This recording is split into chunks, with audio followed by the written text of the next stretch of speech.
구간설정위원회에서는 새롭게 추가 보완될 결정 기준을 토대로 연중 상시적으로 통계 분석, 현장 모니터링 등을 실시하여 객관적이고 합리적으로 심의 구간을 설정하게 됩니다. 앞으로 최저임금은 전문가들이 객관적인 지표를 근거로 설정한 구간 범위 내에서 심의가 이루어지기 때문에 기존의 노사 교섭 방식의 갈등 구조가 완화될 것으로 기대됩니다. 결정위원회는 노사공익위원 각 7명으로 구성되며 공익위원은 국회가 4명, 정부가 3명을 추천합니다.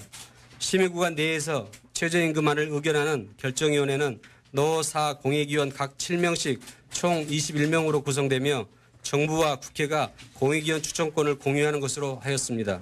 먼저 토론회에서 결정위원회 위원으로 여성, 청년 등 다양한 이해관계자 대표가 참여한다는 의견이 다수였던 점을 고려하여 결정위원회 규모는 노사공익위원 각 7명씩 총 21명으로 구성하는 것으로 하였습니다.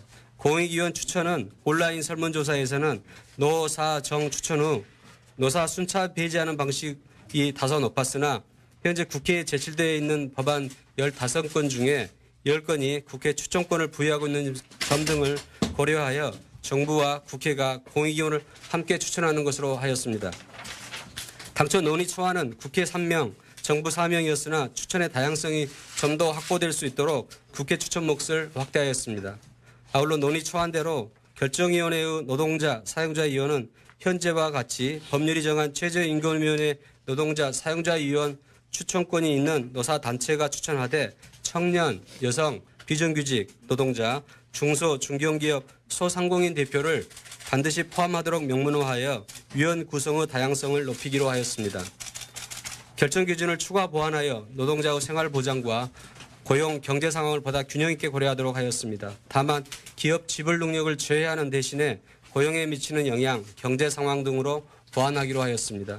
노동자의 생활 안정 측면과 경제 상황 등을 균형 있게 고려한 ILO 최저임금 결정 협약 등을 반영하여 현행 결정 기준의 임금 수준, 사회보장급의 현황, 고용에 미치는 영향, 경제 성장률들을 포함한 경제 상황 등을 명시적으로 추가 보완하기로 하였습니다. 많은 논란이 있었던 기업 지불 능력의 경우 온라인 설문조사의 결과는 다소 상이했으나 전문가 토론회에서는 다른 결정 기준과 중복되는 측면이 있고 결정 기준으로서 객관성, 구체성이 부족하여 재검토가 필요하다는 의견이 다수였고 결과적으로 고용의 증감으로 나타나기 때문에 고용에 미치는 영향 기준으로 보완할 수 있고 기업 지불 능력을 보여주는 영업이익 등 지표는 경제 상황의 지표와 중첩된다는 의견이 있었습니다. 이에 전문가 의견 등에 따라서 결정 기준에서 기업 지불 능력을 제외하는 대신에 고용에 미치는 영향, 경제 상황 등으로 보완하기로 하였습니다. 아울러 고용 수준을 고용에 미치는 영향으로 좀 더 포괄적인 의무로 수정함으로써 최저임금이 고용의 양뿐만 아니라 고용의 질적 측면을 포함한 다양하고 전반적인 영향을 고려하면서 최저임금이 결정될 수 있도록 하였습니다. 최저임금 결정의 합리성과 객관성이 높아짐으로써 노사공 합의가 촉진되고 최저임금에 대한 사회적 수용성이 높아질 것으로 기대합니다.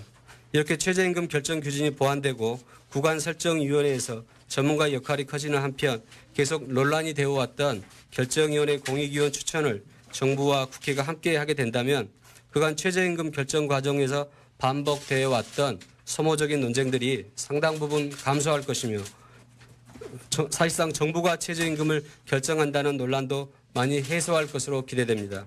또한 그간에는 최저임금을 심의할 때에만 최저임금위원회가 운영되어 위원들이 산업 현장에서 최저임금 영향 등을 충분히 파악하기 어려웠다는 지적이 있었음을 고려해서 구간설정위원회를 상시적으로 운영하면서 최저임금이 미치는 영향에 대한 모니터링과 분석을 실시할 예정이므로 현장의 목소리가 충분히 반영된 최저임금 심의가 이루어지게 될 것으로 보입니다.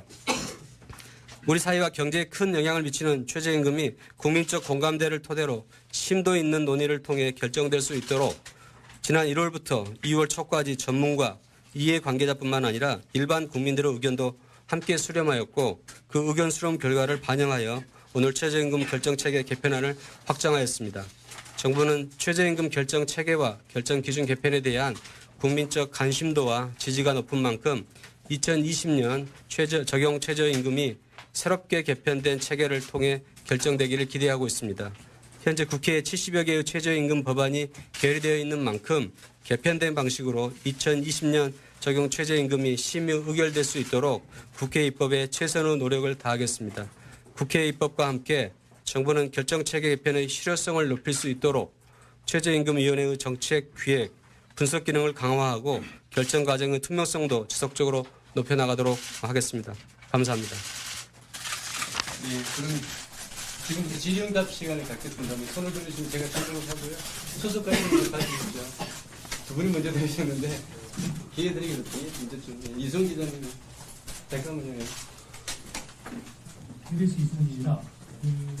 구간설정위원회 위원 숫자를 노사 순차 배제로 3명씩 하고 나서 이제 결정적으로 보면은 그러면 정부 5, 노 2, 4, 2, 5대 2대 2 이렇게 구도가 될 것 같은데요.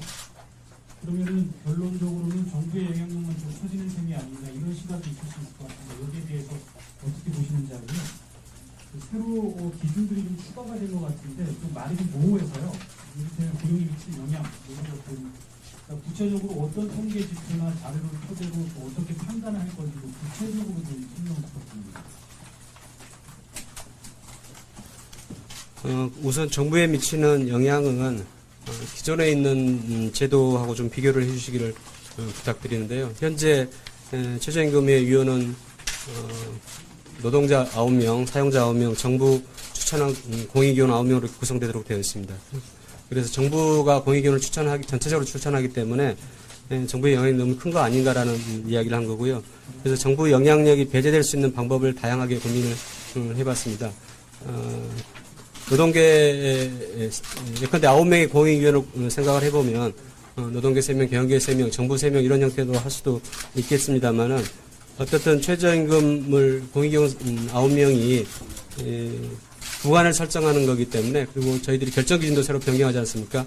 가급적이면 객관적이고 합리적인 형태로 물론 노사 양측에서 추천한다 하더라도 그 위원은 공익적 성격을 갖는 형태의 결정들을 할 수 있도록 배제 방식을 선택을 한 겁니다. 그 위원들이 노사가 어떤 사람들을 선택하느냐에 따라서는 또는 정부가 어떤 사람들을 선택하느냐에 따라서 말씀하신 대로 숫자가 남을 수도 있지만은 오히려 정부가 편향되게 이렇게 추천하거나 하면 정부 위원들이 탈락할 수도 있는 거기 때문에 저희가 봤을 때는 정부의 영향력이 대폭적으로 줄어든다라고 그렇게 봤습니다. 아울러서 고용에 미치는 영향은 이제 고용에 미치는 영향을 기준으로 해가지고 구간 설정 위원들이 논의를 좀 더 해봐야 할 것 같은데요.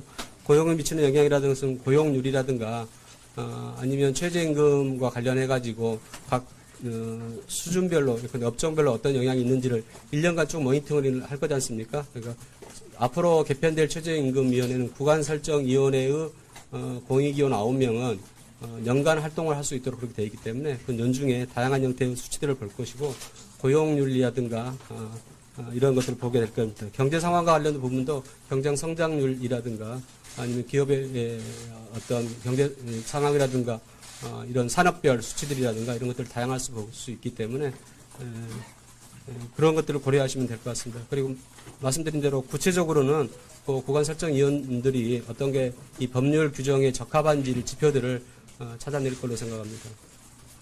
물가 같은 것도 다시 잠깐만요. 아까 물가